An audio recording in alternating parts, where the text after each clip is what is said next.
Hey guys, Anime Westviews here. This is going to be a review for Sachi-iro no One Room, Chapter 30.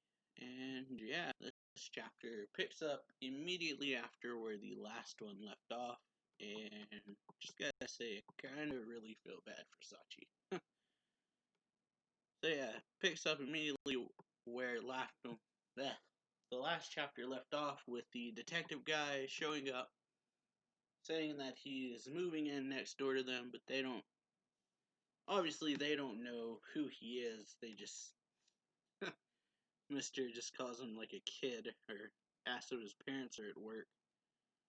And so he's like, I may look young, but we're different.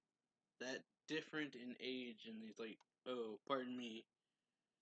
Or Mister says that. And then the guy hands him a box of snacks. Mister immediately seems to notice something off about it. But then the guy just like walks away. He then asks, like, do you live alone? Detective is like, it's not polite to meddle in others' affairs. And he says, the same to you. Because he said, do you live alone? I'm pretty sure. So then we go back in the house. Sachi comes out of the closet, or the not be taken that way. So yeah, Mister puts the box on the ground, starts taking it apart, and they find a bug in it. Basically, they find a wire, so he like types on his phone to tell her that there's a bug. She has like the look of mortal fear on her face, and he says that it's the guy next door gave us the snacks. This was inside, so don't know what to do, but don't talk for now, because yeah. So then they just kind of don't say anything. He just kind of sits next to the wall, and he starts thinking a lot. Like, are they related? Like, how did they find us? Basically, are they related to the police? They follow us from Tokyo. And he brings up how Katagiri doesn't know what he looks like, and they have. He says, and we left that place before the police could catch on. I bought that car with a fake name, and I've already sold it. I erased as much of our tracks as I could. He's like, so how? And then you have Sachi just pretty much panicking. Like, she's just like sitting in the corner, grabbing her head, just thinking, like, why are they all trying to back me into a corner? And she's thinking, my parents, the police, and she's like, why? Because that's what they're essentially doing, backing her into a corner. And then she thinks, my parents, the police, and she then looks at the wire and says, hey mister, I have a favor to ask you. Or can I ask for a favor? And the phone just, yeah, what he was texting.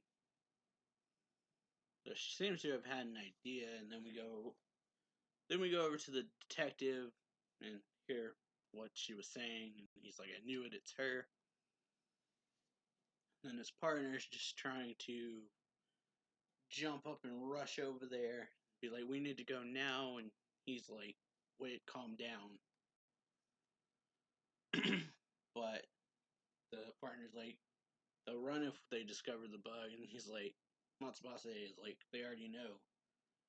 Because before they heard her speak, there was a long silence. So obviously they found the bug, but he's just like, it's fine, because partner's just trying to rush over there and get this done. But he's also kind of right. They'll be on their guard and try to see what they're up to. Their location has been discovered, so they can't easily move around even if they want to. That's the reason he planted the bug in the first place. And the partner's just like, wait, I don't get it. So he pretty much explains it that, of course, there are many ways to save her, but he believes they're too harsh in more ways than one. Basically, they're too harsh. Like, there's various options to save her, but he feels like they're too harsh on her, I guess. So he says, you don't know this, but he already had the license plates checked out.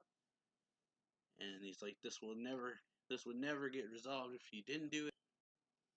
So we have a flashback of him at the police station informing a higher up, I guess, about having a lead on the kidnapping case. And then he says, because the higher up guy is asking about it, so he says, of course, now we're another step closer to solving the case, Kiriyama.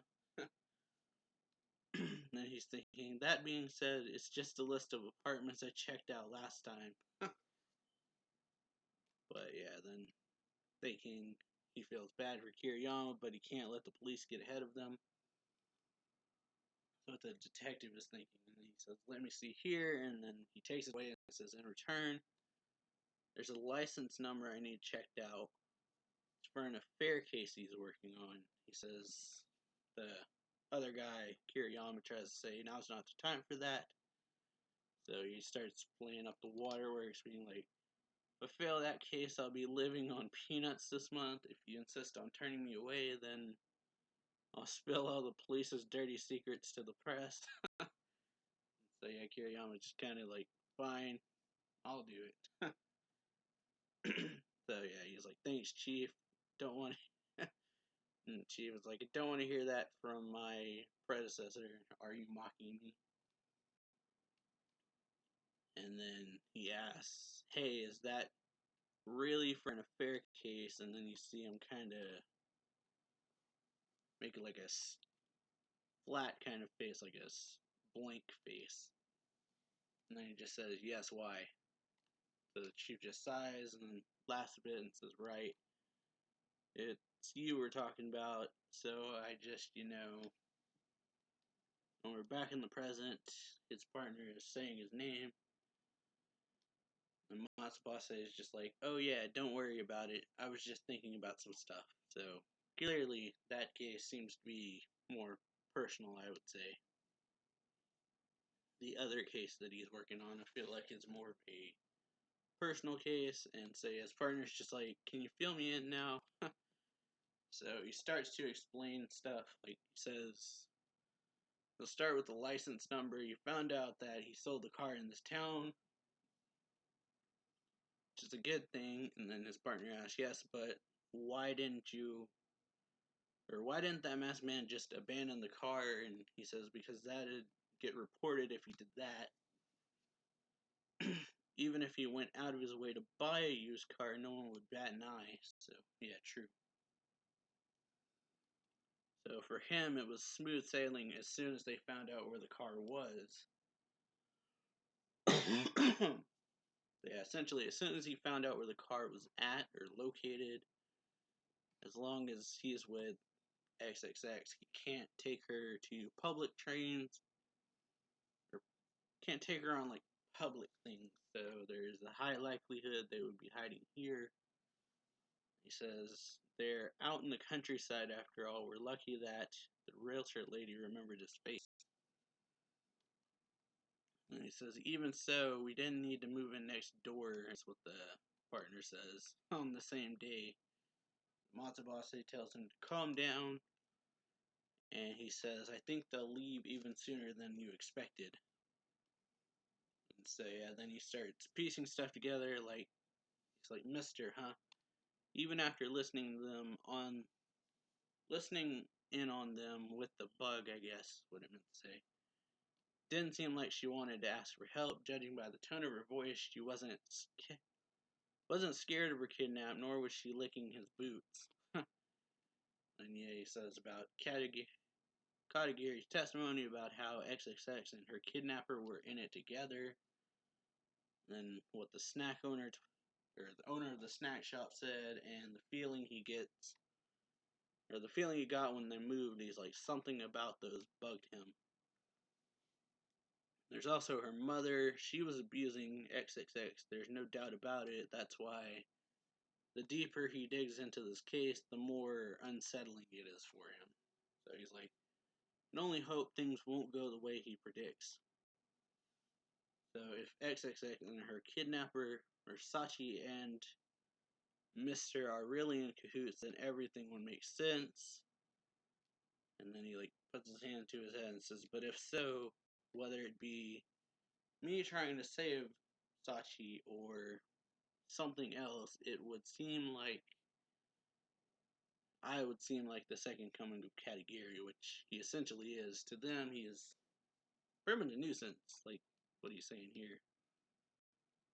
So he's like, if confronting them head on won't make things better, then he has no choice but to use like underhanded tactics, basically, since he can't just go at them head on. He has to go like underhanded or dirty, you could say. So yeah, because his goal isn't really to solve the case; it's just to save Sachi, or XXX, he calls her. So he says, "This is something only I can do," and then the voice bug picks up against it. "This is a bug, right?" And she says, or the partner says, "Mr. Matsubase." And you have Sachi talking into it, saying, "What a shame. We ran all the way out here, but they've already found us. It's a shame indeed." And then the partner's like, "What is she saying?"